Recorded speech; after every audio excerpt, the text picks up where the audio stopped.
I'm proud of our team. You know, we came out, we got knocked in the mouth, we responded, we got knocked in the mouth again, and we made winning plays down the stretch. And those winning plays came from lots of different people. And I think that's the thing that I'm most proud of, is that we got contributions from everybody that stepped foot on the floor.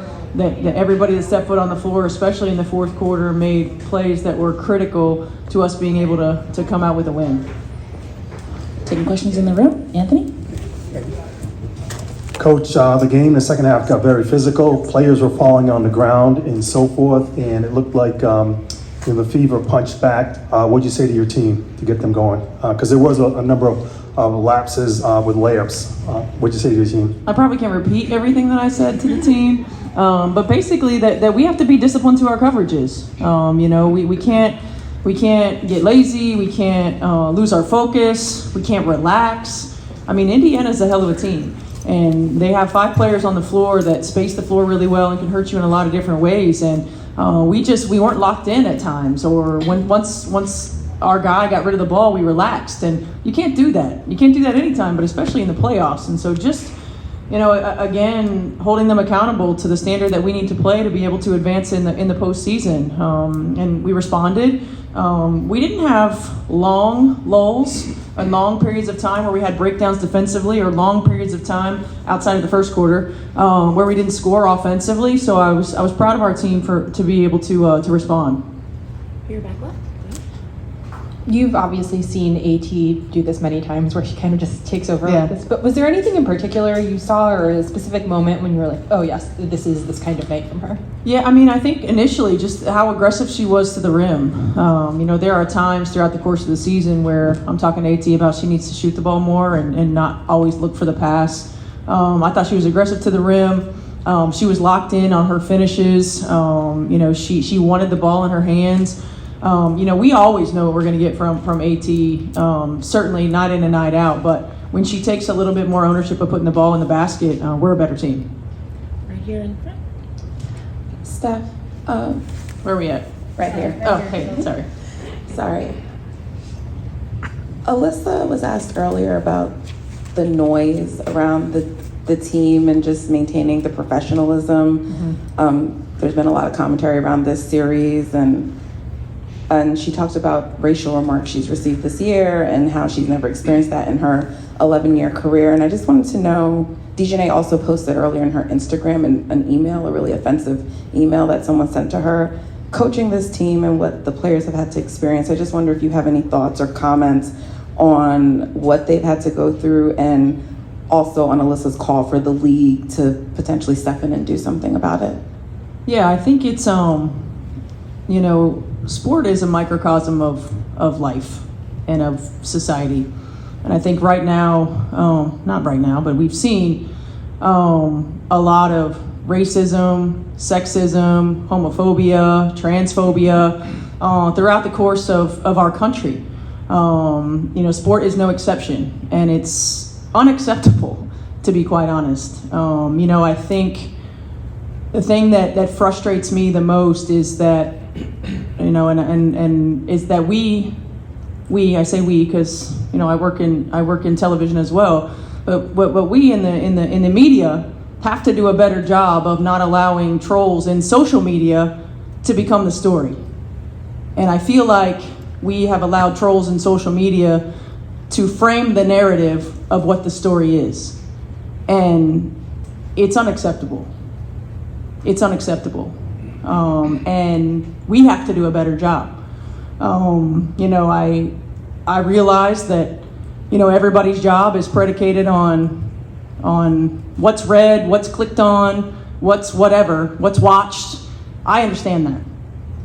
But I also feel like we have a responsibility to be better when it comes to what we're representing, when it comes to, I don't want to say protecting, because these women don't need protected, but when it comes to making sure that the narrative is about what we do, and it's not about who's being attacked, how they're being attacked, and we make that newsworthy. You know, I applaud our team for maintaining their professionalism. Not just our team; it's a lot of teams in our league. it's a lot of athletes, not just in our league, who get attacked like this. And so I applaud the professionalism. We continue to encourage them to silence the noise, control what they can control. I don't go on social media for that reason, and it's protecting my peace. But I also realize that that's a privilege for me. And so I just encourage everybody to take a step back and think about if it's your sons or your daughters or your nieces or your nephews or your children, for goodness sakes. Because if my children were being harassed like this, I'm not sure what I would do. I'm not sure what I would do. So we've got to get back to keeping the main thing. And I'm not talking about criticism, because that comes with the territory. Like that is what it is. Like that's part of it. I get that. But the narrative doesn't need to be controlled by people who are just, on their keyboards spewing hate and negative vitriol everywhere. We saw that Bree took a pretty big hit to the shoulder early in the game. I was just wondering if she's okay. She did come back, but how is she just feeling? I haven't been able to check in with Breezy yet. I know that she was sore. I think she came back with some tape on. Liv was giving us great minutes, so I didn't really feel like we had to expose Breezy from that standpoint. Want to make sure that she's good, she's healthy, and she's ready to go. Sabrina and then Emily. Hey, Coach. Last 2 minutes, they took the lead, I think with like about 1:58 left. What did you think was the separating factor for you guys down the stretch? I thought our veterans made winning plays. DB hit a huge three. She had struggled from the floor. She hit a big three. Marina hit a big three. I thought AT's decision-making and facilitating was outstanding, on point. We just did a good job, I felt like, of answering and making shots and getting stops. Steph, I'm so sorry, I just totally lost my train of thought. Yeah, can you, I'm so sorry, I don't know, I totally lost it. Go ahead. It happens to me all the time. I call it CRS. Steph, I know you don't know who you're playing next round, but you are the next round. Yeah. How nice is it to have a couple days to relax, recover, recuperate, and get ready for that, whoever the opponent is on Sunday, for you guys? It's nice. I think for us especially, we've got a veteran team. We're a little banged up. It gives, Ty another couple of days to go through rehab, to rest, recover.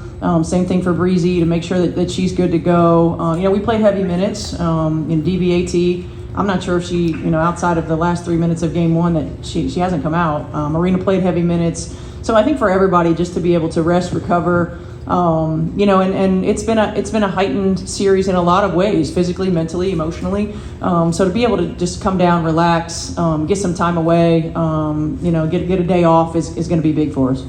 Emily and then Scott. We're back. Marina was so clutch down the stretch. Yeah. I know you talk about her ability to kind of get hot in key moments. What kind of goes into a player like that, being able to get hot at the right moment and come up in that stretch right there? There's just no fear, right? There's just like this fearlessness, this ability to be short-term memory is gone. Like she's just, she doesn't think about the last play. It's always the next play. She always feels like, and I always feel like, every shot is going to go in. And you have to, have players like that. She's not afraid of the moment. She's not afraid to take the big shot, the tough shot, the next shot. And that's, something that we have desperately needed. And certainly she's continued to be a difference maker for us. But her facilitating, I thought, was really good too. I thought she did a good job of finding AT, of getting everybody else involved.